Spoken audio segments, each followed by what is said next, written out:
February 2014. The Marshall Islands. The middle of the Pacific Ocean. Two locals were walking on the beach when they saw something strange. A boat drifting toward shore.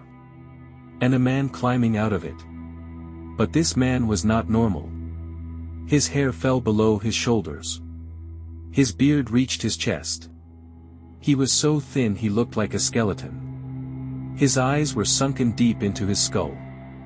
His skin was burned and cracked from the sun. He couldn't stand up. He was crawling. The locals looked at each other. Where had this man come from? The answer was unbelievable. Mexico. 438 days ago.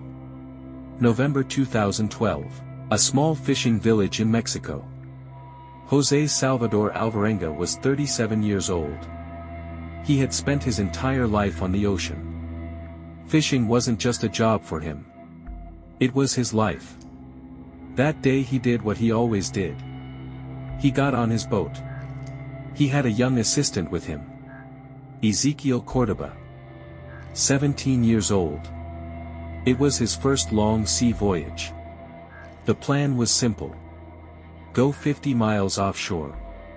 Catch fish. And be back in 2 days. But the ocean had different plans. The first day everything was fine. Fish were plentiful. The weather was good. Ezequiel was happy. Then night came. And everything changed. Dark clouds were approaching from the distance. José was an experienced fisherman. He recognized the storm. But this storm was different. Within hours the waves were throwing their boat around like a toy. The rain was so heavy they couldn't see each other. And at that exact moment the engine stopped. A sound. A click. Silence.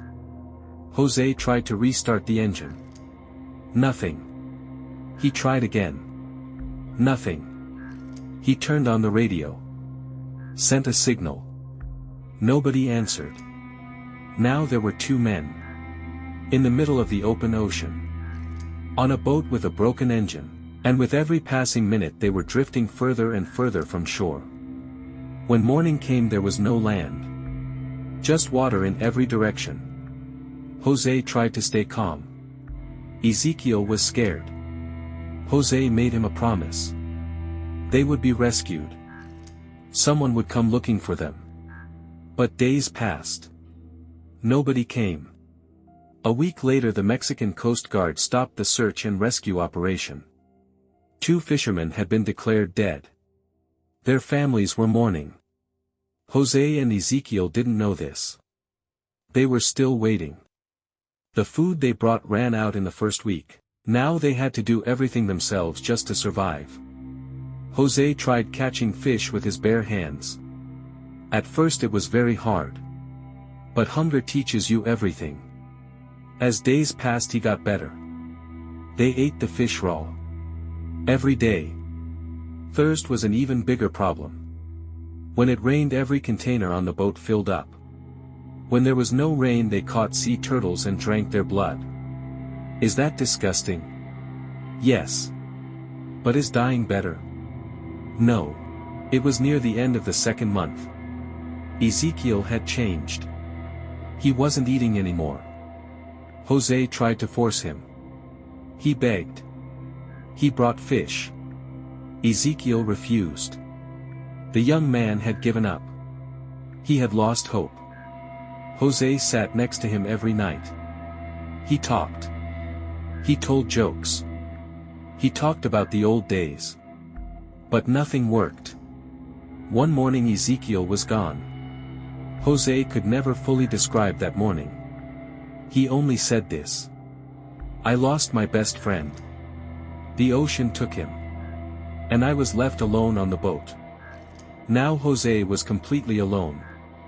In the middle of the ocean. In a place nobody knew about. And he still had months of journey ahead. At this point most people would give up. José didn't. Why? When asked he always gave the same answer. My mother was waiting for me. I had to come home. 300 days.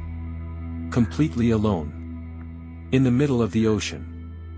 Think about what happened to José's mind during this time. At first he constantly waited to be rescued. Every day he scanned the horizon. Every sound caught his attention. Then he stopped waiting. He focused on the present. He started talking to himself.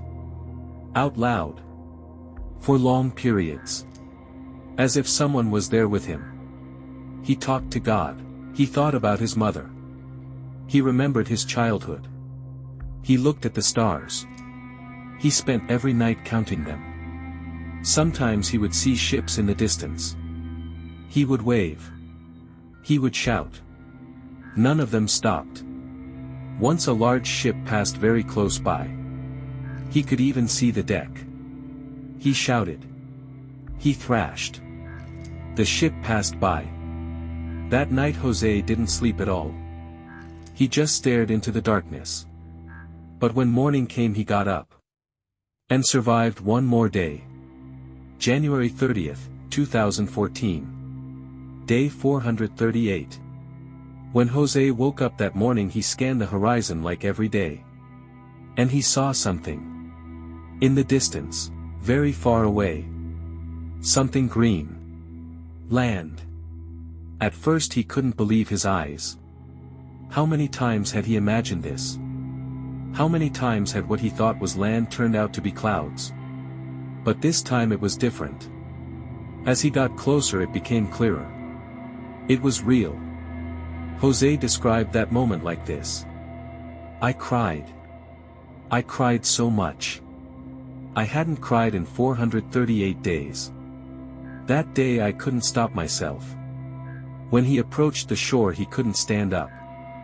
His legs wouldn't carry him. He crawled. He entered the water. And made it to the beach. When the two locals found him they didn't know what to say. The man said something to them. They didn't understand. It was Spanish. I'm coming from Mexico. The locals looked at each other.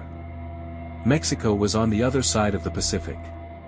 6,700 miles away. How was this possible? When José Salvador Alvarenga was taken to the hospital the doctors were shocked. He weighed 40 kilograms. Half his normal weight. His organs were working but barely. He couldn't walk properly. He couldn't eat solid food. But he was alive. The doctors said one thing. Medically this is impossible. His body should have given up months ago. But it didn't. Why didn't it? They asked José. His answer was simple. My mother was waiting for me. 438 days. No engine. No radio. No GPS, raw fish and turtle blood. 300 days completely alone. And he came home. The next time something feels impossible remember José. He was declared dead. He came back anyway. If you want to see more stories like this subscribe. Because next week's story is even harder to believe. And it's all true.